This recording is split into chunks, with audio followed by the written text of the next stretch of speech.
Would you like to save hundreds or maybe even thousands of dollars on your next stainless steel installation? We did when we made some new parts for our boat. Hi, I'm Carolyn Sherlock, and on this episode of the Boat Galley Podcast, I'll share how we did a semi-do-it-yourself project that saved us a bundle with stainless steel tubing. And we had great results. Today's episode of the Boat Galley Podcast is sponsored by Saving to Sail. Whether you want to start a blog or online business, get paid to write, or get a remote job, Saving to Sail gives you the knowledge, tools, and inspiration to make money while cruising. Visit savingtosail.com/boatgalley for exclusive bonuses and use code BG20 for 20% off all Saving to Sail e-courses. Saving to Sail, helping you work offline so you can leave the dock sooner and sail the world longer. I've done several stainless tubing projects on Barefoot Gal. We added Bimini Supports, made a mounting bar for the solar panel, and most recently added a bar in place of a lifeline and beefed up our dinghy davits. When we were on our previous boat and cruising in Mexico, we had such things designed, created, and installed by professionals. And that's what we originally assumed we'd do on Barefoot Gal. Our first project was to add Bimini Supports. Newer Gemini catamarans have these from the factory, but ones of our vintage didn't. However, the corner of the Bimini is the logical thing that everyone grabs as they step into the cockpit. Not a good idea without a support. While in Marathon, we approached one of the stainless welding shops to make these for us. It turned out they had quite a backlog of work and would require us to be at a dock in a marina for several days at over $100 a day. And that was while the work was being done. The cost for their time was pretty precious, too. It would have been close to $1,000 by the time that they were complete. We felt we needed the supports, but the price just seemed steep. We broke the project down into parts.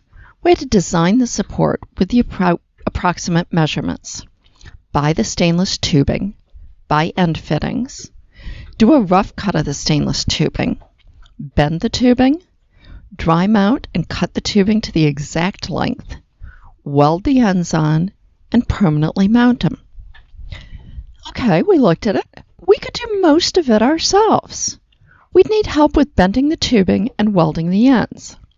Dave found a young cruiser with a tubing bender, plenty of strong muscles, and experience. And there are plenty of welding shops in town. The total cost for the project ended up being just over $200, and we did it all while on a mooring ball instead of at a dock. And with that, we began our semi-do-it-yourself stainless tubing projects. In talking to other cruisers, one thing that many don't like about trying to do their own stainless work is that most of the fittings are secured with just an Allen set screw. If an end fitting is under tension, that is, trying to be pulled apart, or can swing or otherwise move, those set screws will loosen over time, and the whole structure can suddenly come apart. That's why they wanted it welded. Dave had what I thought was a brilliant idea. We fit everything with the set screws, then disassemble it while leaving the end fittings in place with the set screws, and have the end fittings welded on. Since we fitted it and put the set screws to hold it for the welder doesn't need to come to the boat, but can just weld it in their shop. The clamps that go around another piece of tubing can sometimes be welding, sometimes not. It depends on whether you can take things apart. And occasionally you'll find a welder willing to come to the boat at a dock or in a boatyard and weld up what you've put together. Most times, if the end fittings are welded on, that's sufficient to keep things from falling apart. Hinged fittings should always be bolted with Loctite Red, that's the strongest permanent Loctite, or through bolted with a lock nut. They may slide a bit if the Allen set screw loosens, but that way at least they won't come off. We also use red Loctite or lock nuts where one fitting is connected to another so that they won't come apart with the movement of the boat. We found that the semi-do-it-yourself route works well for us. I particularly like being able to buy the tubing ourselves instead of just relying on what the welder has on hand. I've been able to get higher grade and thicker wall tubing than most carry. This was really important in the bars that are beefing up and stabilizing our dinghy davits. Now, it may be hard to take exact measurements for some projects. We take the approach that it's best to make the initial piece too long and then cut it down as needed. With the curves for the Bimini Supports, for example, we deliberately started with a piece that we thought was a good foot longer than we needed and did the bends in the middle. Then we cut the ends off slightly longer than we thought was going to be the perfect length. And then we cut a little more as we kept dry fitting. Well, it's kind of a pain to cut stainless tubing. We'd rather make a few extra cuts than make a piece too short. And now, if you're making two of the what seems to be same item, such as our Bimini Supports, one for port, one for starboard, never, ever assume that the measurements will be the same. Most boats are not perfectly symmetrical. Measure both sides and double-check the angles. Tubing. Your best bet is to find it at a local canvas or welding shop, but they don't always carry what you want. You can find a lot online, but sometimes shipping is outrageous. If you're in Southeast Florida, try Bob Dean's Supply. They were extremely helpful and the only place that we could get the extremely thick wall tubing we needed for the davit beefing up at a price that seemed reasonable. For bending tubing, most big shops won't bend tubing unless they're doing the design work.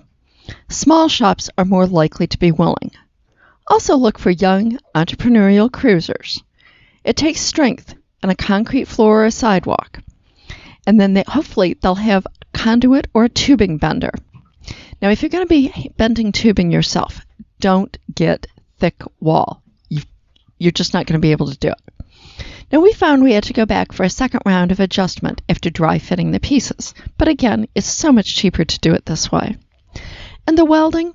Well, anywhere that cruisers congregate, you'll find someone who can weld stainless. We've usually been able to get work done within a day or two, and typically pay about $10 per weld, although local prices can be drastically different depending on where you are in the world. Going the semi-do-it-yourself route has worked well for us to get the strength of welding, but at a price we can afford. Thanks for listening to the Boat Galley Podcast. Get in touch with us and let us know your questions about cruising. We'll try to get to them all.